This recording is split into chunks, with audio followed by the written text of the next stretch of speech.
Good afternoon, student. My name is Harpreet Singh. I am a lecturer of Mechanical Engineering Department. ਸਾਡਾ subject ਚੱਲ ਰਿਹਾ machine design. ਠੀਕ ਹੈ, ਆਪਾਂ ਪਹਿਲਾਂ ਇਹਦੀ ਪੜ੍ਹ ਚੁੱਕੇ ਹਾਂ, ਪ੍ਰੋਪਰਟੀਜ਼ ਪੜ੍ਹ ਚੁੱਕੇ ਹਾਂ, mechanical properties, chemical properties, electrical properties. ਠੀਕ ਹੈ, ਕੀ ਹੁੰਦੀ ਹੈ ਮਸ਼ੀਨ ਡਿਜ਼ਾਈਨ ਆਪਾਂ ਉਹ ਵੀ ਪੜ੍ਹ ਚੁੱਕੇ ਹਾਂ। ਠੀਕ ਹੈ, ਆਪਾਂ ਨੈਕਸਟ ਪੜ੍ਹਾਂਗੇ ਵਾਟ ਇਜ਼ ਦ ਮਸ਼ੀਨ। ਠੀਕ ਹੈ, ਮਸ਼ੀਨ ਹੁੰਦੀ ਕੀ ਹੈ। ठीक है, definition machine is a combination of several components joined together in a defined manner so as to perform a desired specific function। की है मशीन की है कंबीनेशन होंदा कंपोनेंट्स का। ठीक है, कंपोनेंट्स आ विच कोई भी लिंक्स आ रॉड्स आ कुछ भी है कंपोनेंट आ। ठीक है, ठीक है, वो एक जॉइंट है टुगैदर। ठीक है, जॉइंट किया होया उन्होंने। ठीक है, तो परफॉर्म करते कोई भी अपना स्पैसीफिक फंक्शन किसी भी आप किसी भी चीज़ वास्ते यूज़ करते हैं। ठीक है, in simple words in simple words किदा कह सकते हैं a machine transform the available energy into some useful work. ठीक है, की कह सकते हैं कि ये मशीन ट्रांसफॉर्म कोई भी मशीन है ट्रांसफर करती है the available energy into some useful work. ठीक है, अवेलेबल एनर्जी किसी भी यूजफुल वर्क से जी आप ट्रांसफर करते हैं उन्होंने कहते हैं आप मशीन। ठीक है, the parts of machine move relative to one other है ਜਿਹੜੇ मशीन के पार्ट्स होंगे एक दूजे ना रिलेटिवली मूव करते जो लिंक उस जॉइंट होंगे। ठीक है, कनमैटिक्स लिंक्स होंगे, कुछ भी स्ट्रक्चर होंगे, कुछ भी लिंक होंगे। ठीक है, वो एक दूजे नाल जॉइंट होंगे तो वो मूवमेंट करते हैं। ठीक है, रिलेटिव मूवमेंट्स होंगे। ठीक है, the links of a machine any transmit both power and motion. जो लिंक्स होंगे पावर तो मोशन दोनों ट्रांसफर करते हैं। ठीक है, the machine may be defined as the combination of stationary and movable parts. Stationary मतलब जोड़े स्ट्रक्चर जिदा होया हिलते नहीं होंगे खड़े ही है जानी कि जिदा वह बेस हो गया। ठीक है, जिद पर मशीन स्टैंड है। ठीक है, एंड मूवेबल पार्ट्स मूवेबल जो मूव करती है अंदर वो। ठीक है, movable parts combine for the purpose of generating utilising and transforming the mechanical energy. ठीक है, इनू की ट्रांसफर करती है मकैनिकल एनर्जी। जिदा आप कोई भी हम मशीन आ ठीक है आप इलैक्ट्रिकल एनर्जी ना कनैक्ट करते हैं तो ट्रांसफर कर देंगे मकैनिकल, यानी कि वो कटिंग टूल ना कुछ भी फिजिकली कुछ भी टूल कट सकते, कुछ भी मटीरियल कट सकते हैं वगैरह। ठीक है, classification of machines.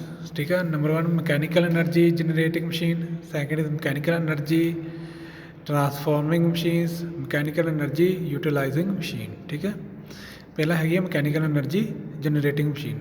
This type of machines are use to generating the mechanical energy. ये मशीन किस वास्ते यूज होंगी है जनरेट करने वास्ते, पैदा करने वास्ते mechanical energy. These machines are also known as prime mover.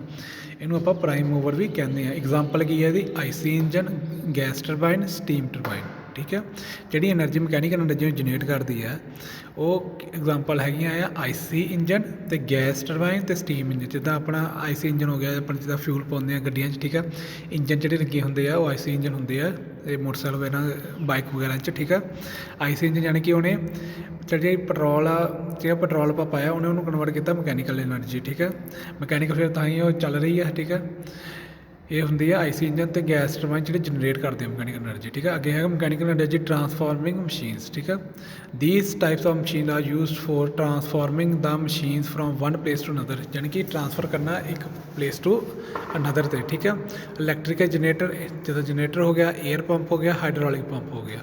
ठीक है, एक जगह तो दूजी जगह ट्रांसफर जो करते हैं। ठीक है, उन्होंने कहते हैं ट्रांसफॉर्मिंग मशीन्स।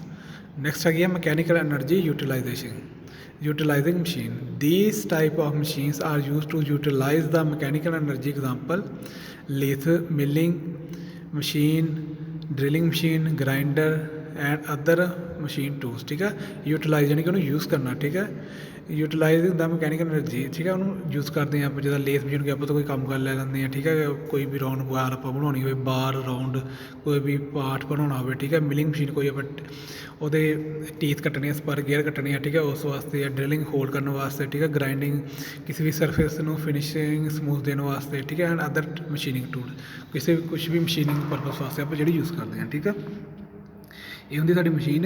मशीन की है स्ट्रक्चर या लिंक जो टुगैदर आपस में रिलेटिव मोशन होंगे है। ठीक है, तो किसी भी एनर्जी आप यूजफुल करते हैं। ठीक है, available energy into some useful work, किसी भी जी अवेलेबल एनर्जी है आप किसी यूजफुल वर्क लिए लैके जाते हैं। ठीक है, उन्होंने मशीन कहते हैं। कोई भी मशीन जो फैन है वो मशीन है। ठीक है, अगे देखो selection of material for engineering purpose, selection कितना करी दी है of material for engineering purpose, ठीक है। The selection of proper material for engineering purpose is one of the most difficult problem for the designer, ठीक है। किसी भी डिज़ाइनर वास्ते बड़ी ही औखा होंदा है कि उन्होंने किहड़ा मटीरियल उन्हें चूज़ करना, ठीक है। The best material is one of which is self desire objective at minimum cost, घट कॉस्ट से मिलता होवे। The following factor should be consider while selecting the material, किहड़े पॉइंट आ जिहड़े जो कदों कोई भी आप जो मटीरियल को सिलैक्ट करना वो देखने चाहिए। Number 1 the cost of the material, की कॉस्ट की है मटीरियल की, ठीक है। जो आप कोई भी डिज़ाइन करना सिलैक्ट करना पहला देखना कि उसकी कॉस्ट की है, cost of material. Suitability of the material for the working condition in service, ठीक है। Suitability of material for the working condition, ठीक है, किहड़ी कंडीशन में वर्क करना है, ठीक है। अवेलेबिलिटी ऑफ मटीरियल, कितना मटीरियल अवेलेबल है, ठीक है। चलिए आप सिलेक्शन करते हैं कितना मटीरियल अवेलेबल है। The important property which determine the utilise of the material are physical, chemical and mechanical properties, physical तो मकैनिकल तो कैमिकल प्रॉपर्टीज होंगी हैं। The varied requirement demanded of many material may however be reduced to 3 broad demand, economic requirement, service requirement and fabrication requirement, ठीक है। किहड़ी demands होंगे। Number 1 is economic requirement, economic requirement give final shape in a material selection, ठीक है। Economic की करती है final shape दी है जोड़ा आप सिलैक्ट किया material, final shape in material, ठीक है। Goods must be produce at lower cost, वधिया प्रोड्यूस होवे घट कॉस्ट से, ठीक है। The object in minimum overall cost of the component, जी घट्टो घट्ट उत्थे कॉस्ट लगे, ठीक है, to be made and this object is some time attend only be increasing one or more of the cost component, ठीक है। सैकेंड है service requirement, service requirement have important role in material selection, जी service requirement आ वो भी काफ़ी important role show करती है material selection. The material must stand up to service demand which demand commonly include dimensional stability, corrosion resistance, adequate strength, hardness, toughness, heat resistance. In addition to any such basic requirement, other property may be such as low electrical resistance, how high or low conductivity, fatigue resistance or others, ठीक है। Service यानी कि उन्होंने इन्हों तो होना चाहिए, corrosion resistance होना चाहिए, स्ट्रैंथ होनी चाहिए वो, ठीक है, हार्डनेस होनी चाहिए, टफनेस होनी चाहिए है, ठीक है। नंबर 3 है fabrication requirement, fabrication requirement are also be consider in a material selection.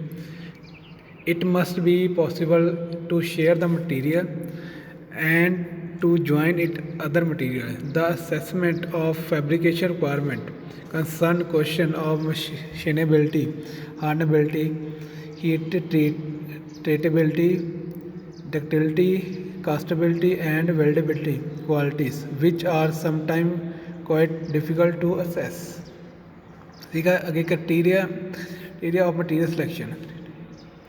In the selection of the particular material for his product, the engineer must consider such properties as machinability, mechanical stability, chemical durability, electrical resistivity, permeability, factor of safety, thermal conductivity, cost, toughness, hardness, सब कुछ देखता जो किसी ने भी design करना चाहिए selection करना मटीरियल का।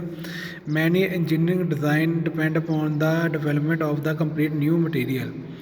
It is not possible for an engineer to have complete knowledge of all available and new material. He select the material which consider the following factor, ठीक है। किहड़े फैक्टर में देख के वो सिलेक्ट करता है। Service requirement of the material की service होनी चाहिए, ठीक है। Property of the material, properties किहड़ियां कैमिकल, मैकेनिकल, इलैक्ट्रिकल उसकी प्रॉपर्टीज देख के। टाइप्स ऑफ मटीरियल अवेलेबल, किहड़े टाइप्स ऑफ मटीरियल अवेलेबल है, ठीक है। Relative economy of the material की उत्ते कॉस्ट है की चल रहा, ठीक है। Different from the material, different form of the material, ठीक है। Method of the testing and inspection, किहड़े method उत्थे आपां टेस्ट कर सकते हैं, इंस्पैक्शन कर सकते हैं। Method of preparation of the manufacturing method, ठीक है। ये सीगा तुहाडे ਕਿ ਆ ਮਸ਼ੀਨ ਕੀ ਹੁੰਦੀ ਹੈ ਅਤੇ ਆਪਾਂ ਸਿਲੈਕਟ ਕਿੱਦਾਂ ਕਰਦੇ ਹਾਂ ਮਟੀਰੀਅਲ ਫੋਰ ਇੰਜੀਨੀਅਰਿੰਗ ਪਰਪਜ਼ ਵਾਸਤੇ। ਠੀਕ ਹੈ, ਸਿਲੈਕਟਿੰਗ ਯਾਨੀ ਕਿ ਉਹਦੀ ਕੋਜ਼ ਦੇਖਦੇ ਹਾਂ, ਸੁਟੇਬਲ ਦੀ ਦੇਖਦੇ ਹਾਂ, ਉਹਦੀ ਪ੍ਰੋਪਰਟੀ ਵਗੈਰਾ ਦੇਖਦੇ ਹਾਂ। ਠੀਕ ਹੈ, ਇਸ ਬਾਰੇ ਕਿਸੇ ਨੂੰ ਕੋਈ ਵੀ ਡਾਊਟ ਹੋਇਆ ਮੈਨੂੰ ਪੁੱਛ ਲੈਣਾ। ਠੀਕ ਹੈ, ਓਕੇ, ਥੈਂਕ ਯੂ।